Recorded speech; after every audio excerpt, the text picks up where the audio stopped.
I have asked for this radio and television time tonight for the purpose of announcing that we today have concluded an agreement to end the war and bring peace with honor in Vietnam and in Southeast Asia. The following statement is being issued at this moment in Washington and Hanoi. At 12:30 Paris time today, January 23, 1973, the agreement on ending the war and restoring peace in Vietnam was initialed by Dr. Henry Kissinger on behalf of the United States and Special Advisor Lee Duc-Tho on behalf of the Democratic Republic of Vietnam. The agreement will be formally signed by the parties participating in the Paris Conference on Vietnam on January 27, 1973 at the International Conference Center in Paris. The ceasefire will take effect at 2400 Greenwich Mean Time, January 27, 1973.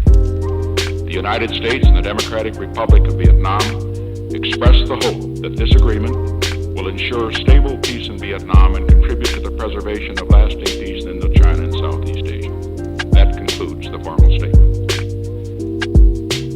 Throughout the years of negotiations, we have insisted on peace with honor.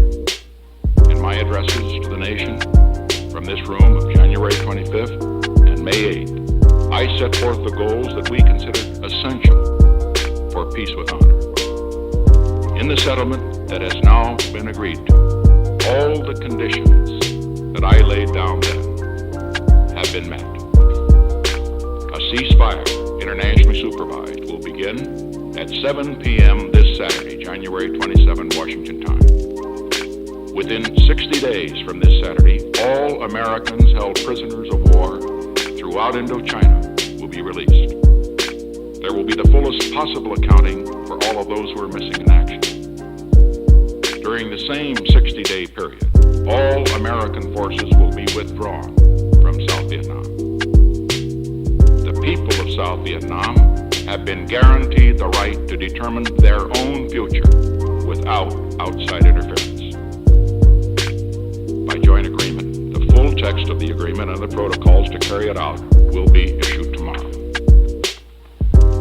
Throughout these negotiations, we have been in the closest consultation with President Thieu and other representatives of the Republic of Vietnam.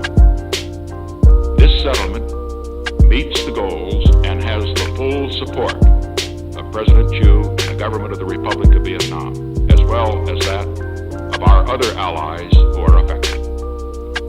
The United States will continue to recognize the government of the Republic of Vietnam as the sole legitimate government of South Vietnam. We shall continue to aid South Vietnam within the terms of the agreement, and we shall support efforts by the people of South Vietnam to settle their problems peacefully among themselves. We must recognize that ending the war is only the first step toward building the peace. All parties must now see to it that this is a peace that lasts and also a peace that heals. And a peace that not only ends the war in Southeast Asia, but contributes to the prospects of peace in the whole world.